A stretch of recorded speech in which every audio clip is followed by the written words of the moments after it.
Muy bien, vamos a hablar sobre la demanda de Odebrecht ante el CIADE, las implicancias y las consecuencias. Estamos con el doctor Víctor Hugo Quijada, analista político y especialista en gestión pública. ¿Qué tal, doctor? Bienvenido. Mirta, buenas tardes. Gracias a usted por acompañarnos. El Perú se ha quedado sorprendido, indignado frente a esta demanda. El Estado peruano, en principio, como decía el premier, el presidente del Consejo de Ministros, ¿es posible que esta demanda prospere? Bueno, en primer lugar, que hay que precisar es que aún no se ha presentado la demanda, ¿no? Lo que hay es una solicitud arbitral en el cual después de ello el Estado peruano contesta, se designan árbitros, generalmente estos árbitros no pueden ser ni de Perú ni de Brasil. ¿Como una conciliación? No, se designan los árbitros, que es la Corte Arbitral. Esta petición se presenta ante la Corte Arbitral del CIADI, está dirigido por el Banco Mundial. De una vez que esté instalado el tribunal arbitral, hay un plazo para presentar la demanda. Sí es cierto que la petición arbitral es la base de la demanda. Entonces, lo que está pidiendo Odebrecht son tres cosas puntuales. Primero, la indemnización por 1.200 millones de dólares respecto al gasoducto surperuano, que es el proyecto más grande de la historia del Perú. Cuesta más o menos 30.000 millones de soles. Segundo, la segunda pretensión es dejar sin efecto la resolución del contrato y retrotraer a la etapa en la cual ellos eran propietarios del proyecto. Y la tercera es de que se les reconozca los gastos de inversión en infraestructura para pago a proveedores. Respecto a temas arbitrales, el Perú sí tiene la balanza en su favor respecto a los arbitrajes de inversión. Hay que recordar, como un paréntesis, que la forma de solucionar los conflictos en materia de contratación pública es a través de la vía arbitral y no la judicial, normalmente en lo que nosotros recurrimos al país. Claro. Cuando son contratos bajo la ley de contrataciones, los arbitrajes son nacionales. Ahí hemos visto, por ejemplo, el caso de los árbitros de Odebrecht, que lamentablemente ahí no existe un saldo a favor del Estado, pero sí a nivel internacional, de 17 arbitrajes, 14 han sido ganados por el Perú. Entonces, fuera de ello también existen dos, desde el punto de vista del derecho, existen dos causales por las cuales el Estado tranquilamente puede ganar. La primera es que la jurisprudencia internacional y la doctrina de las manos limpias jamás, los tribunales arbitrales internacionales jamás avalan contratos que derivan de la corrupción. Ahora, una cosa es el tema penal, que ya se ha discutido, que existe un convenio de colaboración eficaz de 4 proyectos, de la cual no está, no está incluido el gasoducto. Lo que tiene el gasoducto es un acuerdo de reconocimiento de culpabilidad respecto a privados, que tiene una cláusula progresiva en el cual se pueden incorporar otros funcionarios, es decir, ellos no han dicho hasta ahora qué funcionarios son los responsables. Pero no la empresa, sino individualidades, ¿no es cierto? Solamente respecto a privados, ¿no? Con terceros, pagos indebidos entre terceros, no, digamos, no hay un tema de corrupción directa. Pero el tribunal arbitral sí tiene esa potestad, esa autonomía para poder llegar a sus propias conclusiones sin necesidad del tema penal o de la colaboración o de elementos de convicción, pese a que en el convenio de colaboración eficaz se establece en su punto 141 147 en la sentencia de homologación que pueden utilizarse algunos elementos. Pueden, además del tema penal, utilizarse informes de la Contraloría que existen. Otros criterios, tiene autonomía propia el tribunal arbitral para llegar a esa conclusión. Y aparte de ello tiene la cláusula anticorrupción que puede ser válida. Entonces yo creo de que el Estado peruano tiene los argumentos técnicos legales necesarios para poder ganar, al menos respecto a la indemnización, que no procedería, respecto a la resolución, porque está bien resuelto, porque hay que recordar que en ese entonces ya habría concluido el plazo para que la empresa Odebrecht, que era consorciada con Enagás y con Graña y Montero, cierre financieramente el proyecto. ¿Y qué es esto? Es decir, no había el capital para apalancar el proyecto, no tenían liquidez para ejecutar el proyecto, por eso que solamente la tercera parte llegaron a ejecutar. Entonces, al no llegar al cierre financiero porque no demostraban solvencia económica, se resolvió. Entonces, el Estado peruano no ha tenido ningún incumplimiento respecto al contrato, más allá del tema de corrupción, que seguramente van a ser argumentos de la Procuraduría para poder ganar. Pero una cosa sí hay que precisar.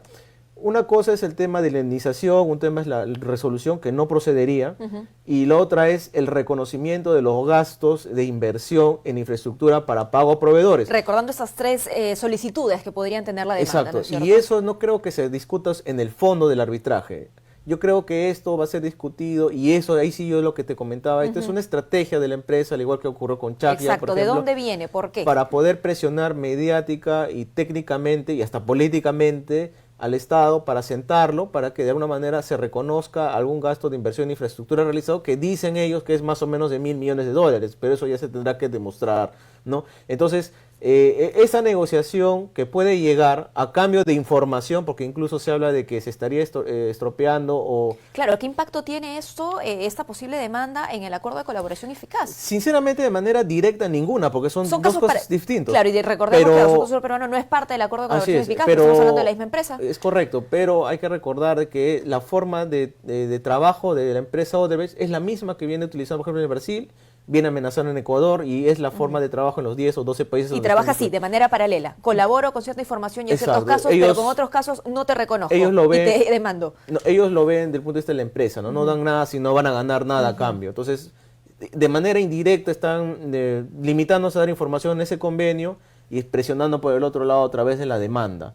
Que seguramente el Estado puede ganar la demanda, sí, pero que están utilizando esto mediáticamente y técnicamente para poder presionar al Estado para que de alguna manera le reconozca estos gastos, que puede ser en el arbitraje, a través de una conciliación, si queremos llamarlo en términos simples, fuera del arbitraje, a través de un nuevo convenio de colaboración eficaz, una ampliación del convenio de colaboración eficaz, o finiquitando este acuerdo de responsabilidades que tiene una cláusula progresiva. Entonces, a cualquiera de estos o a través de una medida cautelar dentro estamos hablando de supuestos. De supuestos, ¿no? Escenarios que se pueden dar. Entonces, yo creo que esto es más una estrategia de la empresa de tratar de presionar de alguna manera al Estado para que le reconozca estos gastos de inversión, que dicho sea de paso, son gastos de inversión en infraestructura que sí existieron y que generalmente los perjudicados son los acreedores, los subcontratistas, claro.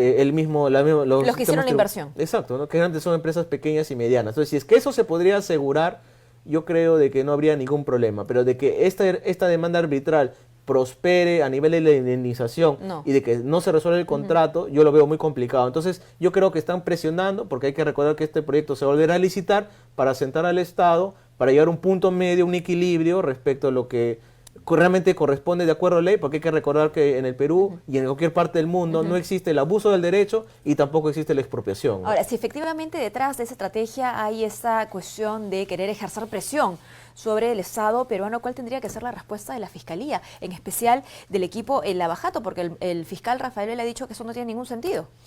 No, hace un momento el fiscal Vela ha indicado de que si es que la empresa no decide seguir colaborando, digamos, en el convenio o en cualquier otra situación, porque hay carpetas fiscales abiertas, no solamente el gasoducto, hay otras más que están paralelamente corriendo, él ha indicado de que simplemente se va a tratar a Odebrecht como un justiciado más, ¿no? Entonces, yo creo que aquí hay que diferenciar... Perderían la calificación de colaboración. Es probable que podrían perderla, ¿no? Pero hay que recordar también de que no se puede tampoco patear el tablero, porque irse a ese extremo... Y digamos, retroceder, además, en la investigación. Claro, no se podrían corroborar información, no se podría tener elementos de convicción, y esto pone en riesgo las investigaciones respecto al caso Toledo, Villarán, Castañeda, Ollanta, el APRA, etcétera, en todo lo que está... son parte del acuerdo. Entonces, yo creo de que aquí...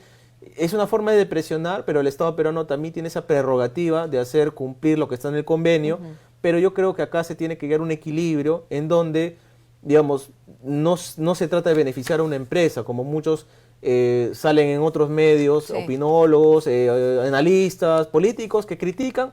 Claro, porque a ellos les conviene que se caiga el convenio, que se caiga lo avanzado, porque para mí, más allá del tema técnico que estamos conversando acá, hay un trasfondo político. Entonces, fuera de ello, yo creo de que el Estado ni tampoco la empresa pueden patear el tablero. Tiene que sentarse, seguramente al igual que quiso hacer Graña y Montero, tratando de demandar al Estado peruano para conseguir un convenio de colaboración, porque al fin y al cabo, lo único que tratan de ellos de resguardar es su patrimonio, el poco patrimonio que tienen, porque se han declarado en quiebra en Brasil, en los Estados Unidos. Tienen en deudas más de 22.500 millones de soles. Entonces, como cualquier empresa, ellos se ponen del lado de querer de alguna manera reactivar o tener algo de patrimonio, sobre todo para cumplir con los terceros, ¿no? Y ahí sí el Estado podría, digamos, incidir en que realmente ese dinero sea para ese fin y no para otro. Y para eso se pueden constituir, por ejemplo, fideicomisos, patrimonios autónomos, como se ha venido trabajando. Hay salidas. En el mejor de los casos, entonces, el acuerdo de colaboración eficaz tendría que seguir su curso y, por otro lado, esa posible demanda. Sí, la demanda tiene que correr, son vías procesales distintas.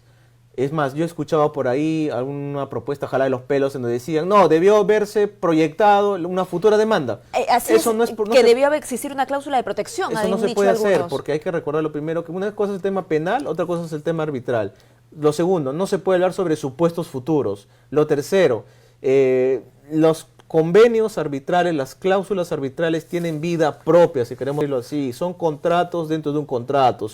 Incluso cuando un contrato público es declarado nulo por temas de corrupción, nulidad absoluta, en general, él sigue superviviendo en la cláusula arbitral. Entonces, no se puede, digamos, quitarle un derecho de pretensión de hacer desistir futuramente una empresa cuando en la vía penal no tiene nada que ver la vía arbitral. Y yo creo que ahí sí están pecando algunos abogados en confundir las instancias.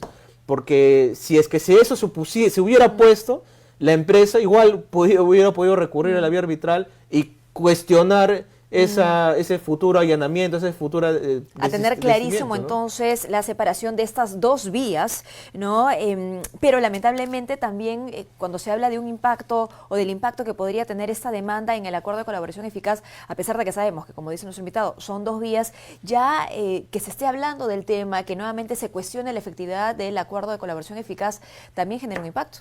Sí, efectivamente acá hay un trasfondo político, ¿no? Como te digo, yo creo que sí hay que reconocer que existen grupos de interés que están interesados en que torpedear lo que se ha avanzado, de que de alguna manera no se sepa la verdad, y yo sí cuestiono y rechazo, y yo sí respaldo la posición del fiscal Domingo Pérez, y que él lo ha cuestionado el día de ayer, indicando de que, incluso precisando lo que está en la sentencia de homologación, en donde se ha precisado de que los elementos de convicción de los procesos, de las colaboraciones y otros hallazgos que se tengan, se pueden utilizar en la vía arbitral, ojo.